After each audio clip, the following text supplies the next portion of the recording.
at last আপনার কাছে তারা আমাদেরকে ফিরিয়ে দিয়েছে।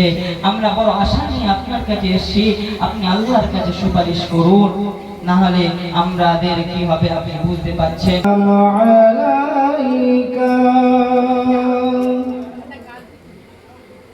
ইয়া রাসূল সালাম আলাইকা, ইয়া হাবিব সালাম আলাইকা, সালাওয়াতুল্লাহ আলাইকা।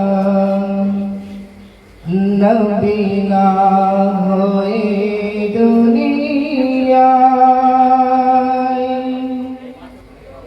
না হয়ে ফেরেশতা খোদা হয়েছি উম্মতি তোমার, তার তরে শুকর বেশুমার।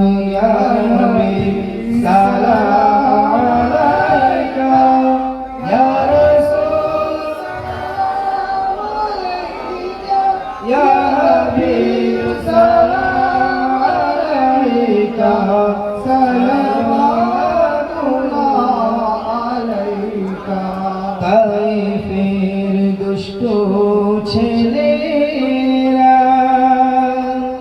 আমার নবীকে পাগল বলিয়া মারিল পাথর ছুড়িয়া, উঠিল আরশ কাঁপিয়া। ইয়া নবী সালাম আলাইকা, ইয়া রাসূল সালাম আলাইকা, ইয়া হাবিব সালাম আলাইকা, সালাওয়াতুল্লাহ আলাইকা।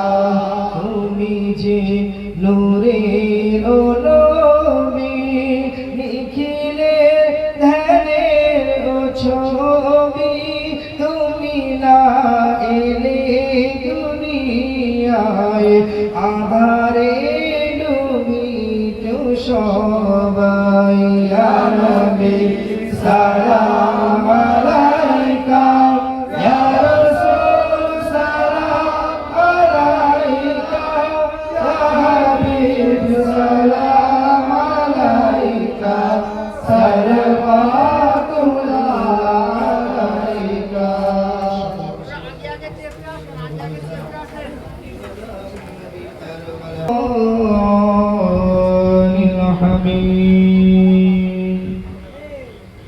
بسم الله الرحمن الرحيم.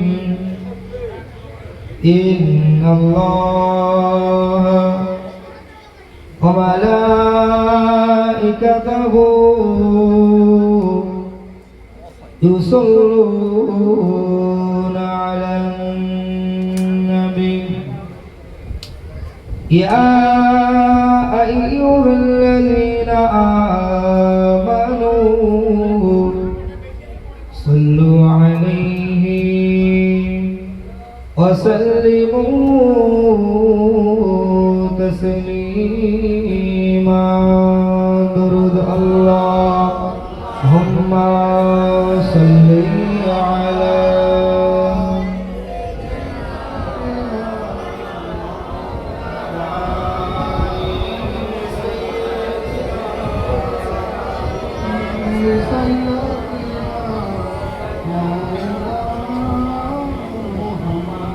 জন্ম আমার নবীর যুগে হলে কেমন হতো, জন্ম আমার নবীর যুগে হলে কেমন হতো। দুনয়নে রাসূল পাক দেখিলে কেমন হতো। জোরে বলবেন না সুবহানাল্লাহ। নাচ শুনতে আপনাদের অসুবিধা আছে? আমি আমার জীবনে একটা ঘটনা বলি। আমি আমার ছাত্র জীবনে কোনোদিন আমি নাচ পড়িনি, এবং আমি আমার বক্তব্যের লাইফে আমি প্রাথমিক দিকে কোনোদিন নাম পড়তাম না। আমি মনে করতাম যে মানুষ আমাকে দাওয়াত করেছে বক্তব্য শোনার জন্য, জলসা শোনার জন্য, আমি না পড়ে সময় নষ্ট করব কেন। তারপরে একটা হাদিস পড়লাম, রাসূলুল্লাহর একজন সাহাবী ছিলেন, তাকে বলা হতো শায়েরুর রাসূল, অর্থাৎ রাসূলের কবি। এবং রাসূলুল্লাহ মসজিদে নববীর মিম্বারের পাশে তার জন্য একটা আপনার মিম্বার করে দিয়েছিলেন। সেখানে দাঁড়িয়ে দাঁড়িয়ে রাসূলুল্লাহর শানে রাসূলুল্লাহকে নাত শোনাতেন। বলুন না সুবহানাল্লাহ। তার নাম হলো হাসান বিন সাবিত রাদিয়াল্লাহু তাআলা আনহু। মা আয়েশা সিদ্দিকা রাদিয়াল্লাহু তাআলা আনহা থেকে বর্ণিত, মা আয়েশা বলেন, হাসান বিন সাবিতের জবান যতদিন রাসূলের প্রেমে জারি থাকবে ততদিন স্বয়ং জিবরিল আমিন ফেরেশতার হাত হাসান বিন সাবিতের পিঠে থাকবে। জোরে বলুন সুবহানাল্লাহ। নাত শুনতে অসুবিধা নেই তো? একটু সুবহানাল্লাহ বলবেন তো? একটু বিদ্যান্ত নারায়ে তাকবীর, নারায়ে তাকবীর, নারায়ে তাকবীর। জন্ম আমার নবীর যুগে হলে কেমন হতো, জন্ম আমার নবীর যুগে হলে কেমন হতো, তুনয়নে রাসূল পাক দেখিলে কেমন হতো, জন্ম আমার নবীর যুগে হলে কেমন হতো, আষ্টমেশে হযরতে বিলালের মধুর আযান, যে আযান ছিল এমন প্রেম মুগ্ধ রহমান, দয়াল নবীর পিছে নামাজ পড়লে কেমন হতো, দয়াল নবীর পিছে নামাজ পড়লে কেমন হতো, তুনয়নে রাসূল পাক দেখিলে কেমন হতো, জন্ম আমার নবীর যুগে হলে কেমন হতো। আল্লাহুম্মা সাল্লি আলা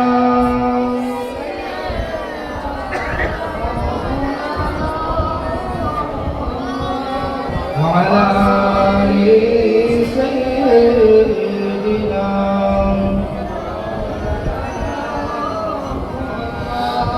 দিনে কত আলোচনায় থাকতাম অধম,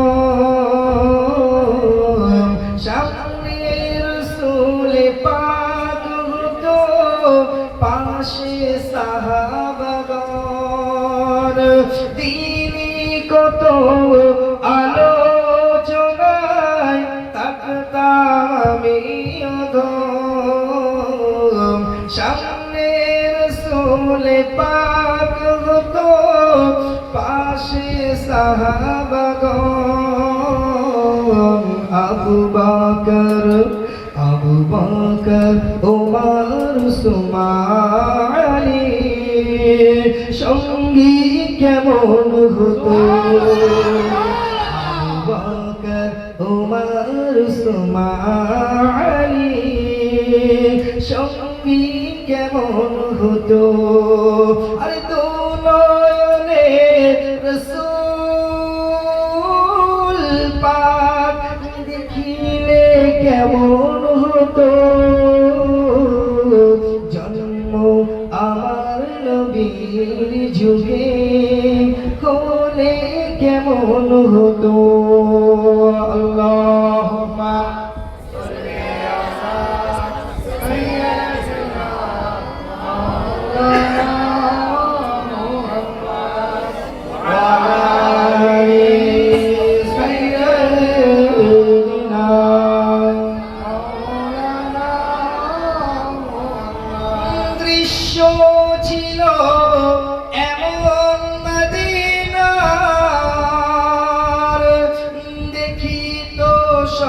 সাহাবী খেলছে শিশু হাসান হোসেন সঙ্গী দয়াল নবী আর দৃশ্য তো এমন মদিনার দেখি তো সব সাহাবী খেলছে শিশু হাসান হোসেন সঙ্গী দয়াল নবী নবীর কাঁধ মুবারকে নাতি হোসেন দেখলে কেমন নবীর পাক জবানে ডাকছে হাসান শুনলে কেমন হতো তু নয়নে রসূল পাক দেখিলে কেমন হতো জন্ম আমার নবীর যুগে হলে ভালো হতো আল্লাহুম্মা সাল্লি আলা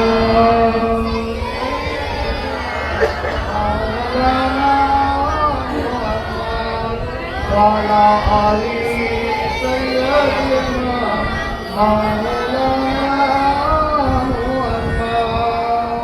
أعوذ بالله من الشيطان الرجيم بسم الله الرحمن الرحيم لقد كان لكم في رسول الله أسوة حسنة إلى آخر الآية صدق الله مولانا العظيم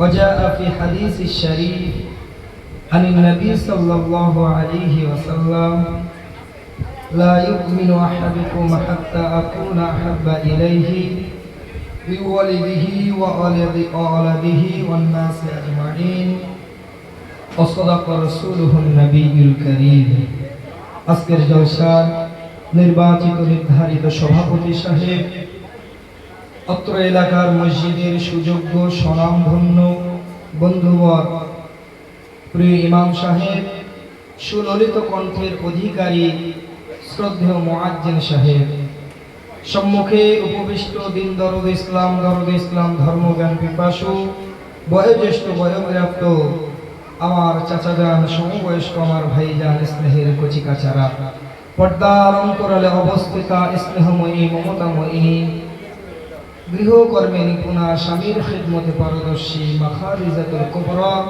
মা আয়েশা সিদ্দিকা রাদিয়াল্লাহু তাআলা আনহুমাদের সুযোগ্য উত্তরসূরি আমার আম্মা জান ও বোনেরা সর্বপ্রথম সর্বময় সর্বশক্তিমান সর্বত্র বিরাজমান মহান রবের কুদরতি কদমে পেশ করি অসংখ্য সুজুদ ও শুকর সকলে আমার সাথে সশ্রদ্ধ চিত্তে অবনত মস্তকে একবার বলেন আলহামদুলিল্লাহ। ঠিক তারপরে পরেই আমার আপনার নবী দিন দুনিয়ার বাদশাহ সাইয়্যিদুল মুরসালিন রাহমাতাল লিল আলামিন শাফিউল মুজনাবিন সর্বকালের সর্বশ্রেষ্ঠ মহামানব বিশ্ব সবার সভাপতি মা আমিনার লাল মরুদুলাল মরুভাস্করের প্রতি বর্ষিত হোক অসংখ্য দরুদ ও সালাম। সকলে একবার প্রাণ ভরে পড়েন সাল্লাল্লাহু আলাইহি ওয়াসাল্লাম। সম্মানিত হাজিরিন, বক্তব্যের প্রারম্ভে পবিত্র কোরআনুল কারীম থেকে একটি আয়াতে কারিমা আমি আপনাদের খিদমতে পেশ করেছি। পাশাপাশি বিশ্ব নবীর মুখনিসৃত অসংখ্য হাদিস পাকের মধ্য থেকে ছোট্ট একটি হাদিসের ইবারত আমি আপনাদেরকে পড়ে শুনিয়েছি। আল্লাহ পাক রব্বুল আলামিন যদি তৌফিক আতা করে এই কোরআন এবং হাদিসকে সম্মুখে রেখে খুব সংক্ষেপে দুই একটি কথা আলাপ আলোচনা করব। আল্লাহ তৌফিক দেন, সকলে বলেন না আল্লাহুম্মা আমিন। তবে ঠিক তার আগে আজকে আমরা যে বিষয়টিকে কেন্দ্র করে এখানে একত্রিত হয়েছে, উপস্থিত হয়েছে, এই মেহফিলটার নাম হলো মিলাদুন নবী সাল্লাল্লাহু আলাইহি ওয়াসাল্লামের মেহফিল। তবে বড় দুঃখের বিষয় যে আজকে এক শ্রেণীর মানুষ তারা বলছে যে মিলাদুন নবী এই জলসাটা এটা করা যাবে না, এটা বেদাত। সম্মানিত হাজিরিন, এই কোনটা বেদাত আর কোনটা ভালো কোনটা খারাপ এগুলো বলতে গেলে একটা আলাদা তো টপিক লাগবে, আলাদা একটা সময় লাগবে।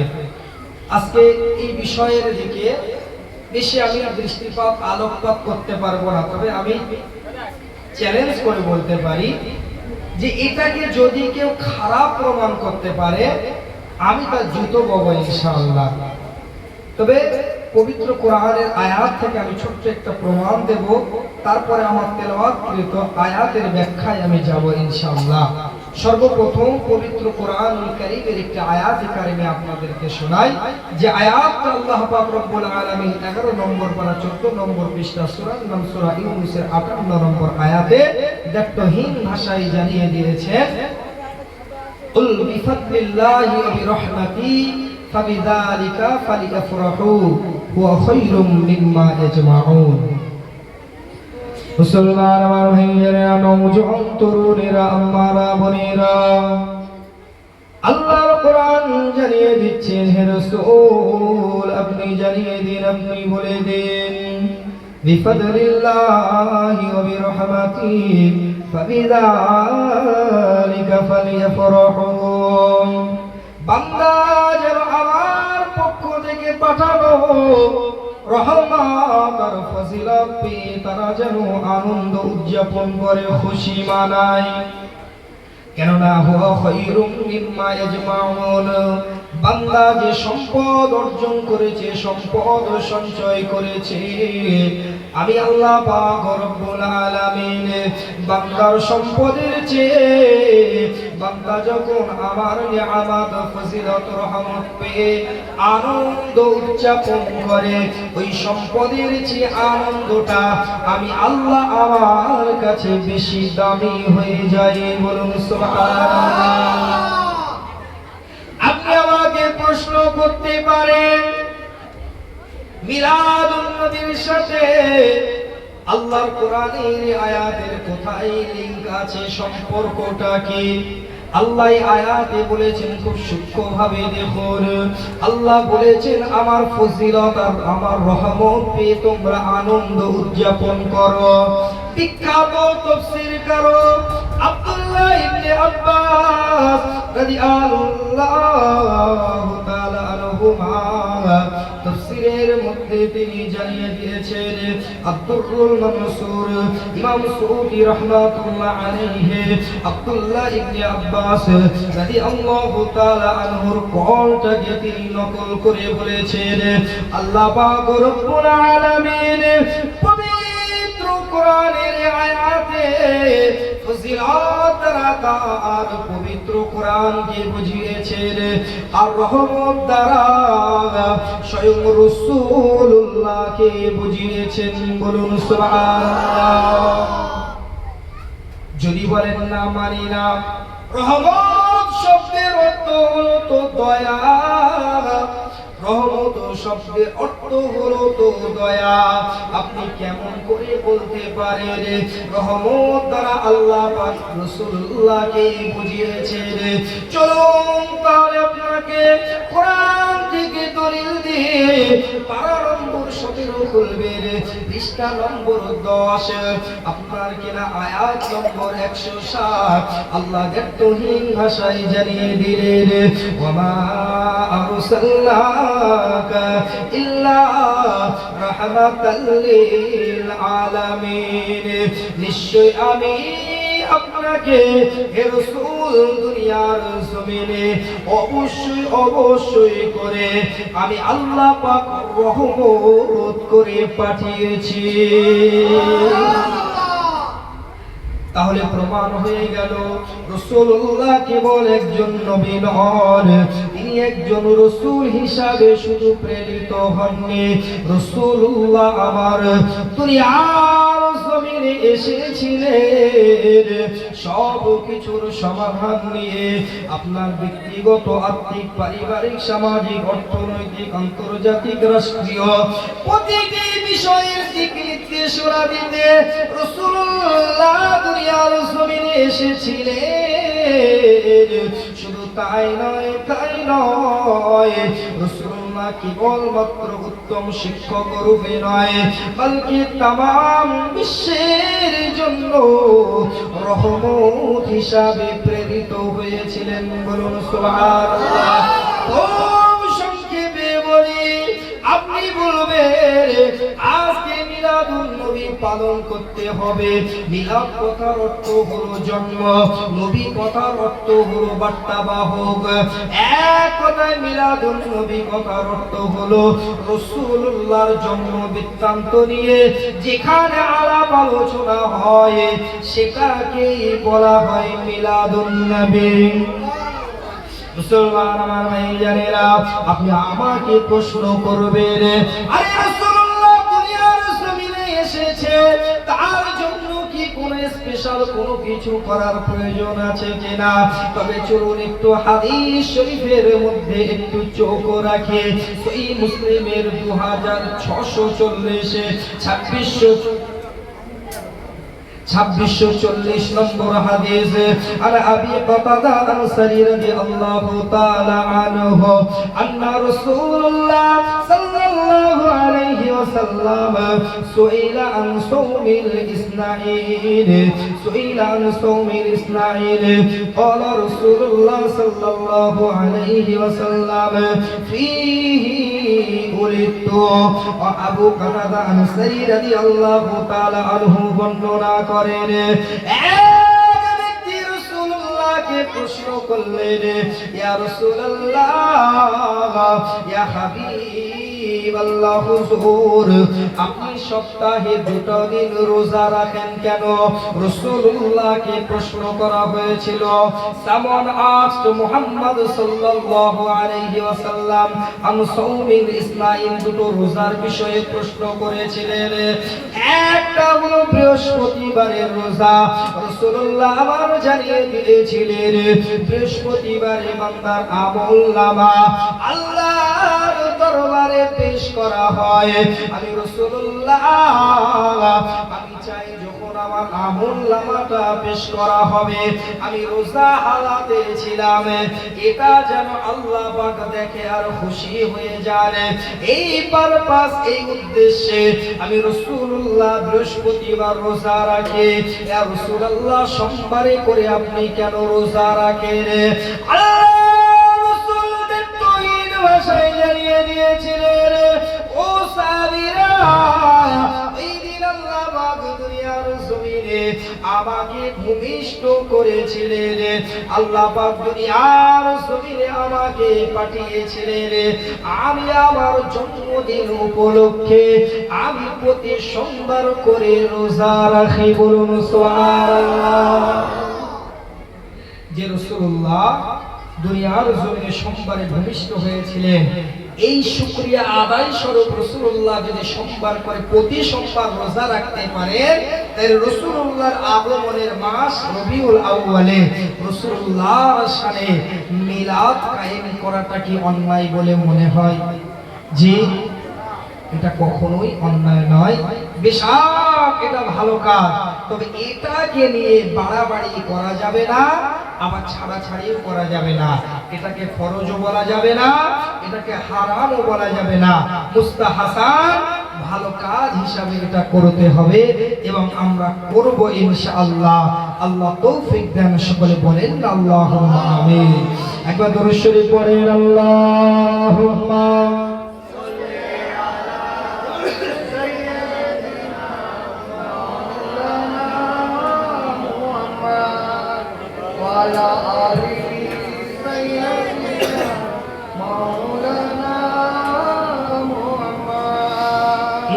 मुस्तफा का घराना सलामत रहे,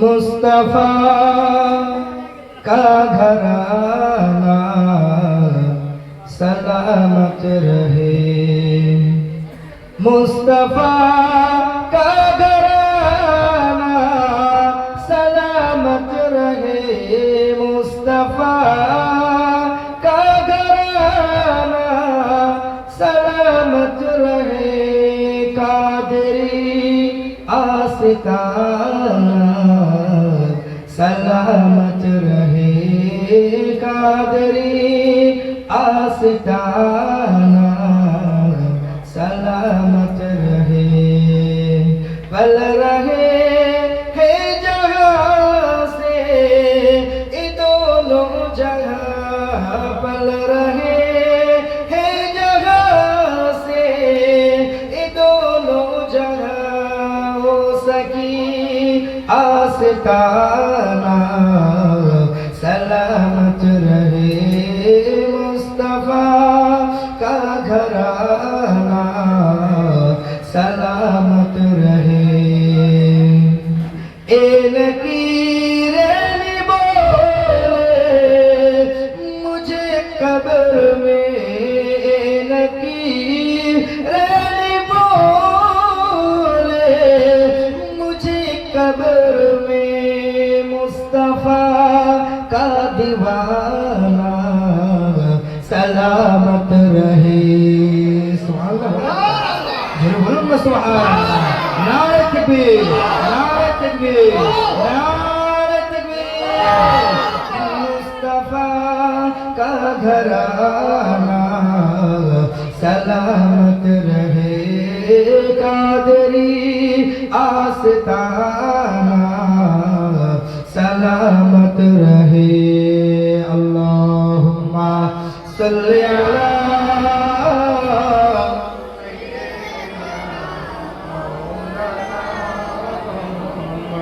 وعلى آل سيدنا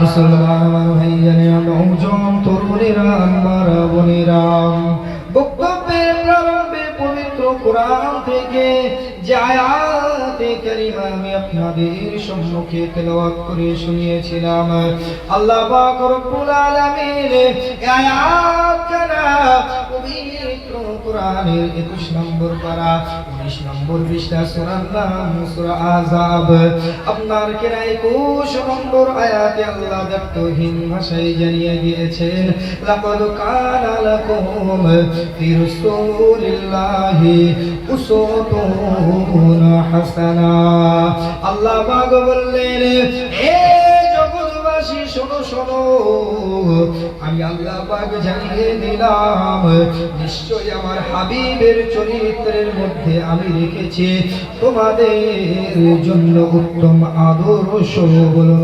সুবহানাল্লাহ রাসূলুল্লাহ এমন একজন ব্যক্তিত্ব ছিলেন এমন একজন চরিত্রের অধিকারী ছিলেন আল্লাহ পাক রব্বুল আলামিন আমার রাসূলুল্লাহর চরিত্রটাকে तमाम বিশ্বের কাছে অনুসরণীয় অনুকরণীয় রোল মডেল বানিয়ে দিয়েছেন আমার রাসূলুল্লাহর চরিত্র কেমন ছিল ছোট্ট একটি হাদিস মনে পড়ে যায় একজন বেদুইন এসে আবু বকর সিদ্দিক রাদিয়াল্লাহু তাআলা আনহুকে প্রশ্ন করলেন ও সিদ্দিক আকবর আপনি রাসূলুল্লাহর সঙ্গে রাসূলুল্লাহর সাথে সব সময় আপনি থাকতেন আমি একজন বেদুইন প্রত্যন্ত এলাকা থেকে এসেছি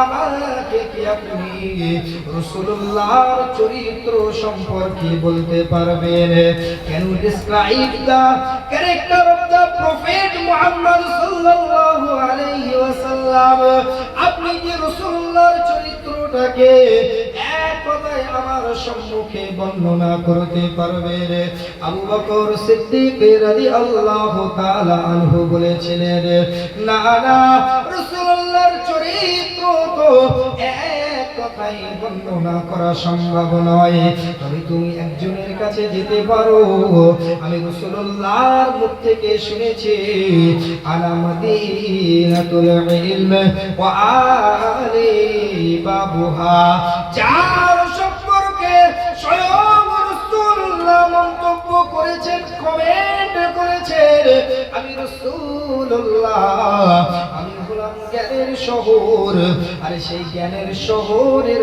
দরজা হলো আলী কাররামাল্লাহুল ওয়াজহ।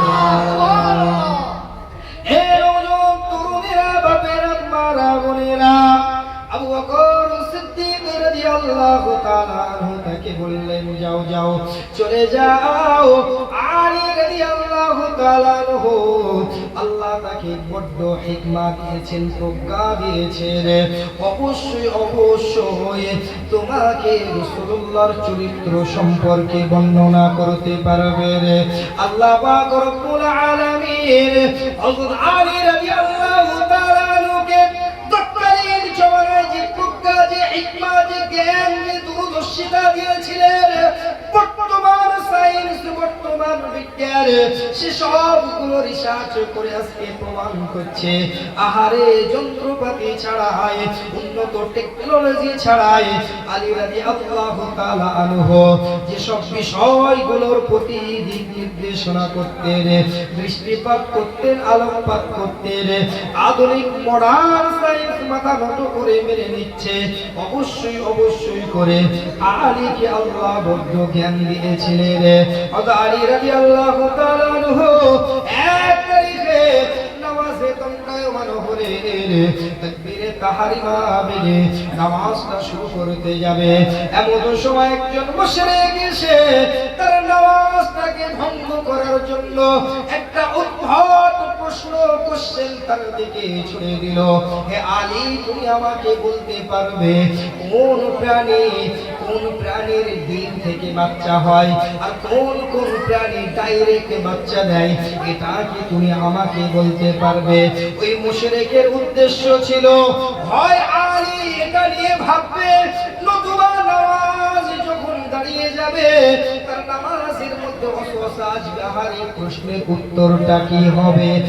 আলী রাদিয়াল্লাহু তাআলা আনহুকে আল্লাহ পাক কেমন জ্ঞান দিয়েছিলেন, তিনি এক কথাই বলে দিলেন যে সব পশু পাখি প্রাণীর এই যে কানটা দৃশ্যমান হচ্ছে, দেখা যাচ্ছে ভিজিবল, যে প্রাণী, যে পশু, যে পাখির কানগুলো মাথার মধ্যে ঢোকা থাকে, মাথার মধ্যে থাকে, ওই প্রাণীর ডিম থেকে বাচ্চা হয়।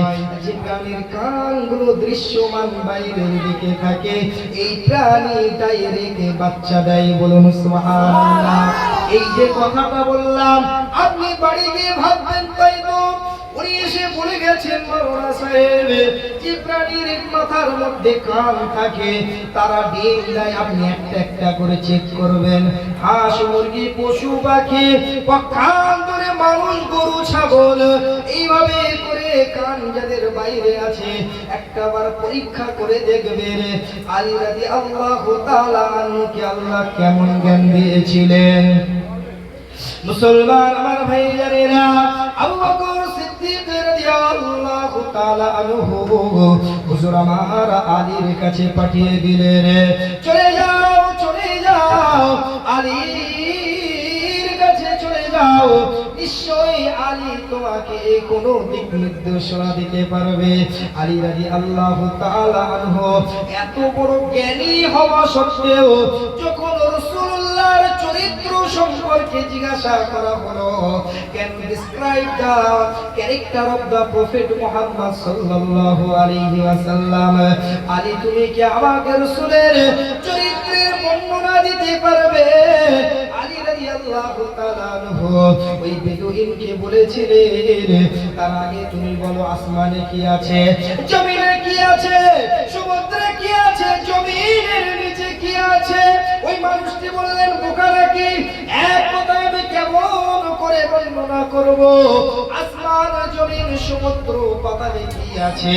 ওই সময় আলী রাদিয়াল্লাহু তাআলা আনহু বলেছিলেন, যেমন করে এক কথায় সামান্য পৃথিবীর বর্ণনা তুমি করতে পারবে না, যে রাসূলুল্লাহর চরিত্র এই পৃথিবীর চেয়ে বিশাল, এই সমুদ্রের চেয়েও বিশাল, আপনার কি আসমানের চেয়েও বিশাল, আমি কেমন করে রাসূলুল্লাহর চরিত্রটাকে এক কথায় বর্ণনা করতে পারি? আলী রাদিয়াল্লাহু তাআলা আনহু বললেন, তবে তুমি যেতে পারো মা আয়েশা সিদ্দিকা রাদিয়াল্লাহু তাআলা আনহার কাছে, নিশ্চয়ই তিনি তোমাকে কোনো এই বিষয়ে দিক নির্দেশনা দিতে পারেন। মা আয়েশা সিদ্দিকা রাদিয়াল্লাহু তাআলা আনহাকে জিজ্ঞাসা করা হয়েছিল, আনা খালকি রাসূলুল্লাহ, আল্লাহ রাসূলের চরিত্র সম্পর্কে মা আয়েশাকে জিজ্ঞাসা করা হয়েছিল। হা হা হা, মা আয়েশা এক কথাই বলেছিলেন, কানা খুলকুহু আল কুরআন। কোরআনকে যেমন তোমরা দেখো, কোরআন শরীফকে যেমন তোমরা পড়ো, কোরআনকে যেমন তোমরা পবিত্র মনে করো, কোরআনে যেমন কিছু নেই যেটা পৃথিবীতে আছে অথচ কোরআনে নেই, এরকম কোরআনে নেই এরকম কোনো বিষয় নেই, তদ্রূপ ভাবে আমার রাসূলুল্লাহর চরিত্র ছিল কোরআনের মতো পবিত্র আর কোরআনের মতো বিশাল। এক কথায় কোরআনের চলন্ত উদাহরণ হলো আমার মুহাম্মাদুর রাসূলুল্লাহ। আউযু সুবহানাল্লাহ। নারে তাকবীর, নারে রিসালাত।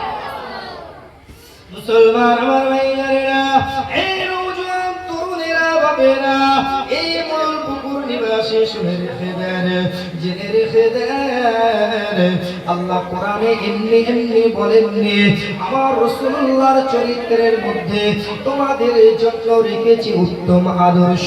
এটা কি শুধু আল্লাহর কথা?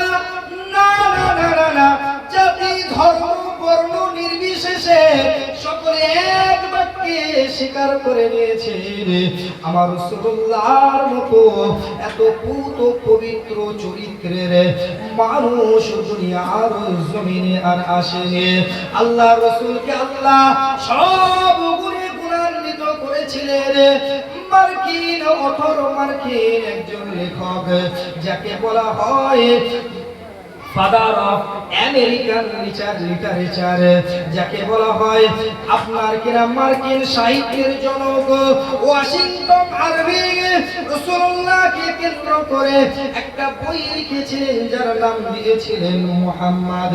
এই বইয়ের মধ্যে তিনি জানিয়ে দিয়েছিলেন মুহাম্মদ সাল্লাল্লাহু আলাইহি ওয়াসাল্লাম possesses all the qualities needed to be an honest person। একজন মানুষকে সৎ হতে গেলে যত গুণের প্রয়োজন হয় আল্লাহ পাক রব্বুল আলামিন মুহাম্মাদের মধ্যে সব গুণগুলো ঢেলে দিয়েছিলেন। বলুন সুবহানাল্লাহ। শুধু তাই নয়, মার্কিন অ্যাস্ট্রোফিজিস্ট, মার্কিন জ্যোতির্বিজ্ঞানী, মার্কিন লেখক মাইকেল এইচ হার্ট একটা বই লিখেছিলেন, বইটার নাম দিয়েছিলেন The 100 ranking of the most influential person in history।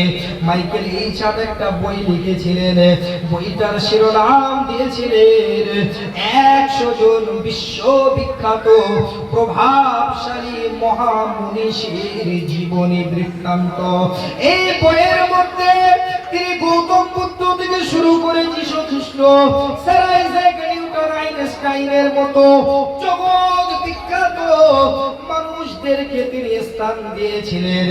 তবে অবাক করার বিষয় হলো এই বইতে তিনি যাকে প্রথম নম্বরে রেখেছিলেন তিনি হলেন মুহাম্মাদুর রাসূলুল্লাহ।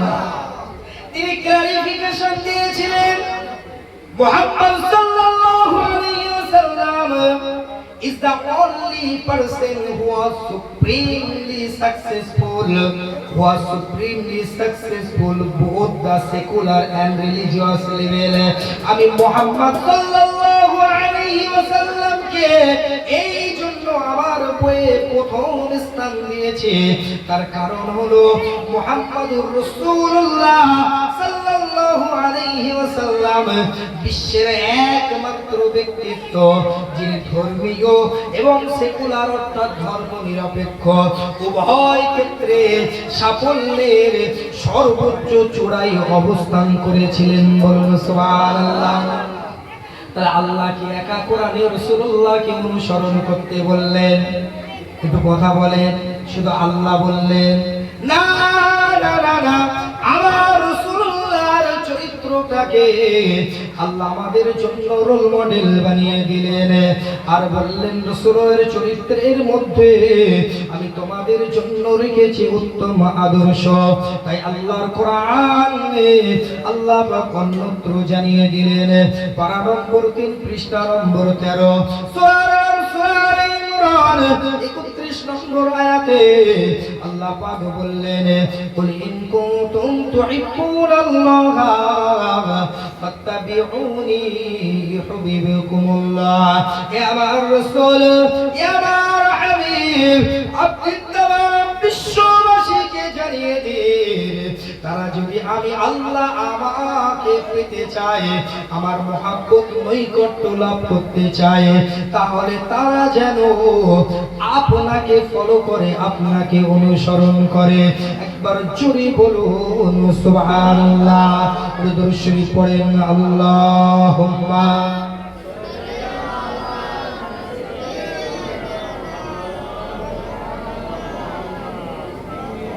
وعلى آل سيدنا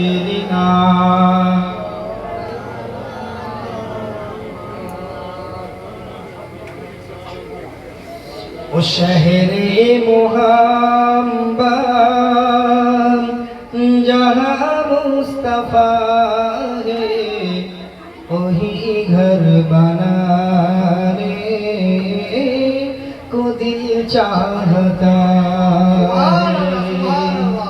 वो शहरे मोहम्मद जहाँ मुस्तफा है वही घर बनाने को दिल चाहता है। वो सोने से कंकर वो चांदी से माटी नजर में बसाने को दिल चाहता है। আপনাদের সুবহানাল্লাহ বলতে কষ্ট হয় নাকি? রাগ হচ্ছে? কষ্ট হচ্ছে? শেষ করে দিব? ওই বাকি রয়েছে। আল্লাহ পাক আল্লাহ করে তাকে অনেক জ্ঞান দিয়েছে এবং আমিও তার জ্ঞানের মুহতাজ, মুখাপেক্ষী। তার কাছ থেকে অনেক সারা পরামর্শ নিই আলহামদুলিল্লাহ। তার মুখ থেকেও কিছু শুনলেন তো নাকি? জি, ইমাম সবচেয়ে বেশি গুরুত্ব দিতে হবে। আমরা হচ্ছি পরিযায়ী পাখি। সত্যি বলতে আমাদের সমাজটা এমন জায়গায় চলে গিয়েছে, বুঝলেন, এমন একটা জায়গায় আমরা চলে গিয়েছি, এলাকার যে মাথা, কিয়ামতের দিন প্রত্যেক জাতিকে তার ইমামের সাথে ডাকা হবে। ইমামদেরকে আমরা গুরুত্ব দিই না। ইমাম কথার অর্থ হলো নেতা। আমরা বলি না ইমাম আবু হানিফা, ইমাম শাফি, ইমাম মালিক, ইমাম আহমদ বিন হাম্বল, নাম শুনেছেন না আপনারা? শুনেছেন তো? এই যে চার ইমাম, এরা কোন মসজিদে ইমামতি করতেন জানেন? কোন মসজিদে ইমামতি করতেন না।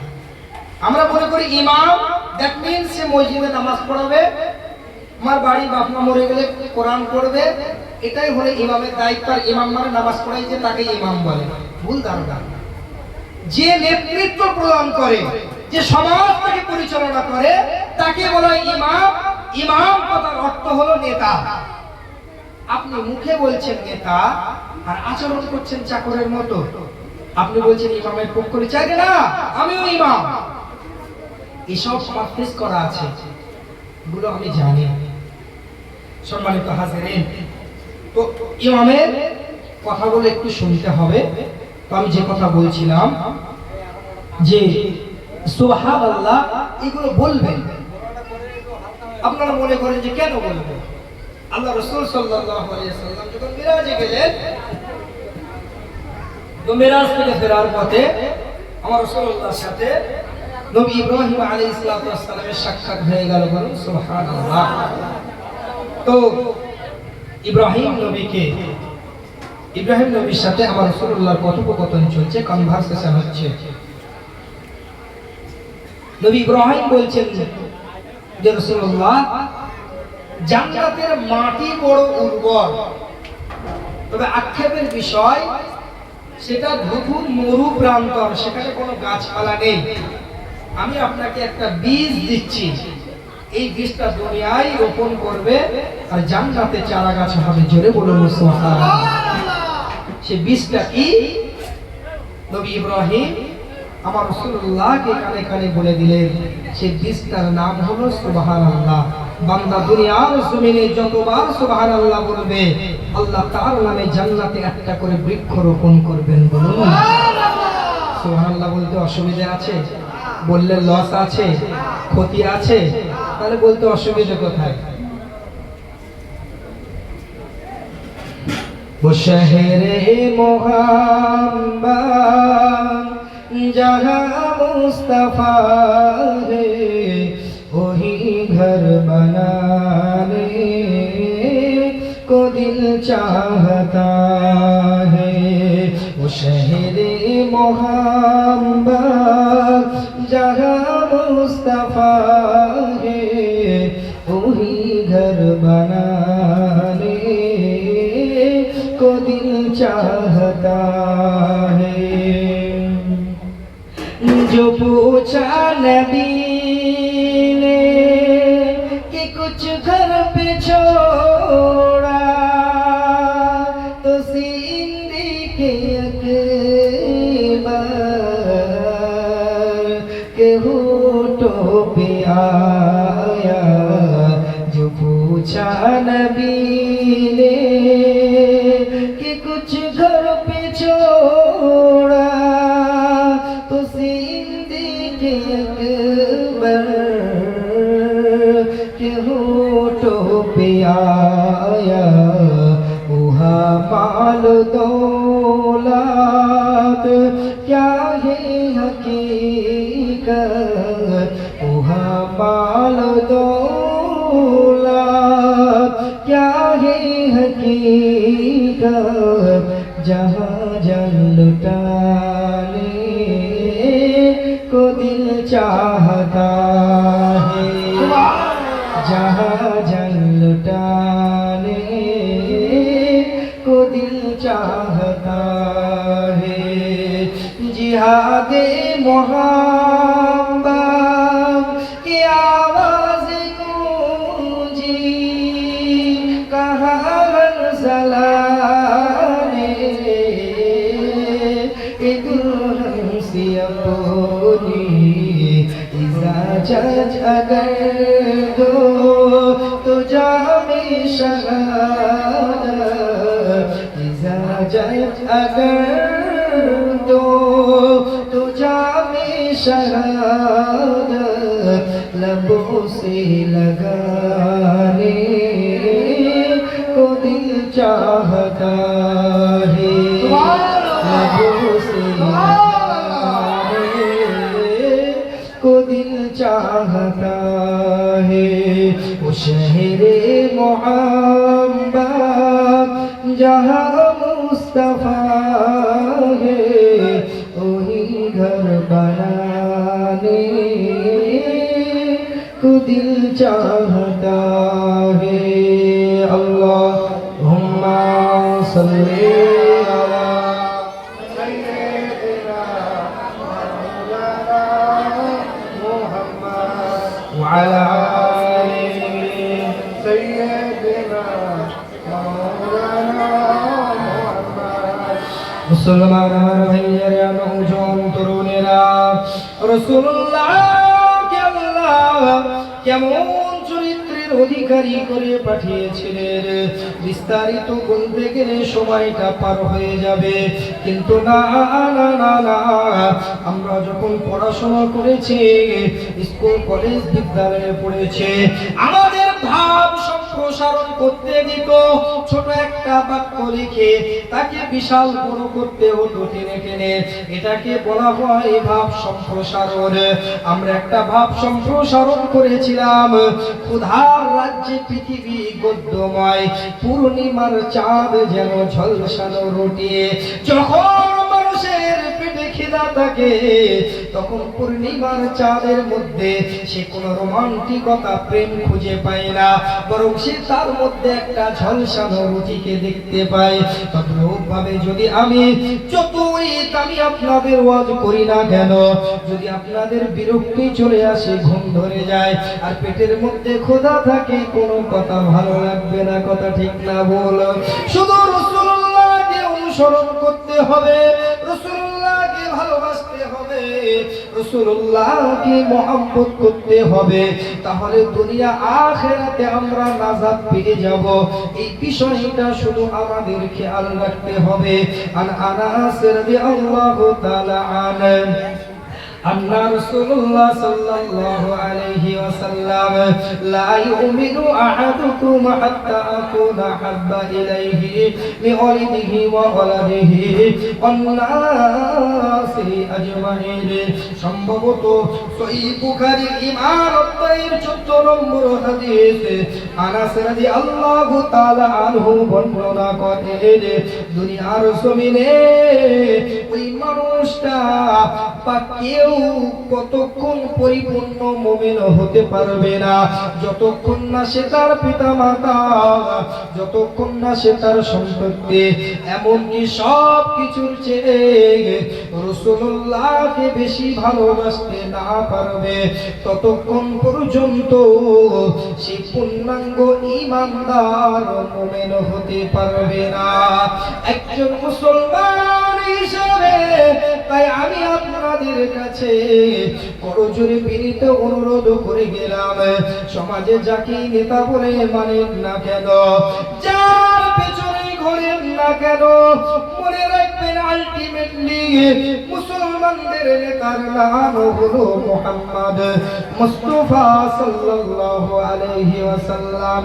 দুনিয়ার নেতা আপনাকে জাহান্নামের দিকে টানতে পারে, তবে সবাই নয়, সবাইকে বলাটা অন্যায় হবে।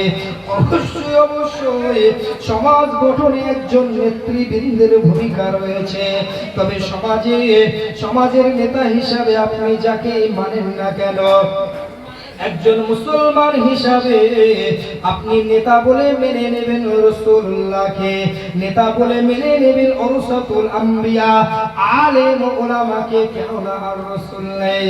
যদি আমরা রাসূলুল্লাহর নগণ্য খাদিম হয়ে, রাসূলুল্লাহর নগণ্য প্রেমিক হয়ে কিয়ামতের মাঠে উঠতে পারি, এটাই হবে আমাদের জীবনের সবচেয়ে বড় সাফল্য। আল্লাহ রাসূলের একজন সাহাবী ছিলেন, নাম তার আব্দুল্লাহ ইবনে মাসউদ রাদিয়াল্লাহু তাআলা আনহু। এক তারিখে রাসূলুল্লাহ তার হুজরার মধ্যে কিছু আলাপ আলোচনা করছে, রাসূল আবার গুরুত্বপূর্ণ ইম্পর্টেন্ট একটা মিটিং এ আছে, কিছু মুশরিকদেরকে ইসলামের দাওয়াত দিচ্ছে, ইসলামের বিষয়বস্তুগুলো তাদের সম্মুখে তিনি তুলে ধরেছেন। এমন সময় দরজায় টোকা পড়লো, আসসালাতু ওয়াসসালামু আলাইকা ইয়া রাসূলুল্লাহ ইয়া হাবিবাল্লাহ, হুজুর আমি আবু বকর এসেছি, আমি কি আপনার ঘরে প্রবেশ করতে পারি? রাসূলুল্লাহ বললেন, ওয়েট করো, অপেক্ষা করো, সময় হলে আমি তোমাকে ডেকে নিব। ইত্যবসরে দেখা গেল রাসূলুল্লাহ এর একজন সাহাবী, যে সাহাবী সম্পর্কে রাসূলুল্লাহ আমার মন্তব্য করেছিলেন, لو كان بعد نبيا لكان عمر, যদি আমার পরে কেউ নবী হতেন তাহলে তিনি হলেন উমর রাদিয়াল্লাহু তাআলা আনহু। এই উমর রাদিয়াল্লাহু তাআলা আনহুকে আল্লাহর রাসূল বললেন, অপেক্ষা করো, এখন ঘরে ঢোকা যাবে না, গুরুত্বপূর্ণ মিটিং এ আছে। কোন উমরকে রাসূলুল্লাহ নিষেধ করলেন ঘরে ঢুকতে, যে উমারের সম্পর্কে, যে উমারের সমর্থনে আল্লাহ পাক রব্বুল আলামিন একাধিক কোরআনের আয়াত নাযিল করেছেন। অর্থাৎ রাসূলুল্লাহ বলেছেন একটা, উমার মত দিয়েছেন একটা। আল্লাহ পাক পবিত্র কোরআনুল কারীমে 14 জায়গার অধিক আমার রাসূলুল্লাহকে সান্ত্বনা দিয়ে বলেছেন, হে রাসূল, উমার যেটা বলছেন উমারের কথাটা মেনে নেন। আমি আল্লাহ দুনিয়ার জমিনে উমরের ফয়সালাটাকে আমি আরশে আজিমে আমি আল্লাহ আমার ফয়সালা বলে মনে করি। বলুন সুবহানাল্লাহ। সেই উমর রাদিয়াল্লাহু তাআলা আনহুকে আল্লাহ রাসূল বললেন, উমর ওয়েট কর, গুরুত্বপূর্ণ মিটিং এ আছে। এমন সময় দেখা গেল রোগা পাতলা হালকা লিকলিকে একজন সাহাবী, নাম হলো আব্দুল্লাহ ইবনে আব্বাস রাদিয়াল্লাহু তাআলা আনহু, রাসূলুল্লাহর ঘরে কটকট করে ঢুকে গেলেন। আর অন্যান্য মানুষগুলো ভাবতে লেগেছেন ইনি হয়তো রাসূলের বংশের কেউ হবে। তারা জিজ্ঞাসা করতে লাগলেন, ইয়া রাসূলুল্লাহ, ইয়া হাবিবাল্লাহ, আপনি আবু বকরকে আসতে নিষেধ করলেন, উমরকে আসতে নিষেধ করলেন, ইনি কোন ব্যক্তি? আপনার অনুমতি নেওয়ার প্রয়োজন বোধ করলেন না, আপনার ঘরে কটকট করে প্রবেশ করলো। ওই সময় আব্দুল্লাহ ইবনে আব্বাস তাদেরকে সম্বোধন করে বলেছিলেন, রাসূলুল্লাহ কি উত্তর দেবে? উত্তরটা আমার কাছ থেকে শোনো। আমি হলাম রাসূলুল্লাহর জুতা বহনকারী। এটাই আমার জীবনের ক্রেডিট, এটাই আমার জীবনের সবচেয়ে বড় অর্জন। আমি রাসূলুল্লাহর জুতো বহনকারী। আরো জোরে বলুন সুবহানাল্লাহ। রাসূলুল্লাহর জুতো বহনকারী, এটাই জীবনের সবচেয়ে বড় তার সফলতা, সে এটাকে সাকসেস মনে করে। আহা, যদি রাসূলুল্লাহকে একটু ভালোবাসতে পারি, অন্তত কিয়ামতের মাঠে রাসূলের উম্মত হিসাবে রাসূলুল্লাহর সম্মুখে দাঁড়াতে পারি, রাসূলুল্লাহ যেন আমার আপনার জন্য শাফাআত করেন, তার নূরের হাত মোবারকে আমার আপনার জন্য হাউজে কাউসারের পানি যেন তিনি আমাদের পিলান, এরকম উম্মত যেন আমরা হতে পারি। আল্লাহ তৌফিক দেন। সকলে বলেন না আল্লাহুম্মা আমিন। ওয়া আখিরু দাওয়ানা আলহামদুলিল্লাহি রাব্বিল আলামিন। এখন আপনাদের সম্মুখে কোরআন এবং হাদিস থেকে বন্ধুবর আব্দুল আলিম সাহেব কিছু মূল্যবান ওয়াজ নসিহত করবেন, আমরা শুনব এবং পাশাপাশি আখিরি মোনাজাত করে আমরা যে যার বাড়ি যাব ইনশাআল্লাহ। আল্লাহ আমাদেরকে কবুল করেন। সকলে বলেন আল্লাহুম্মা আমিন। ওয়া আখিরু দাওয়ানা আলহামদুলিল্লাহি রাব্বিল আলামিন।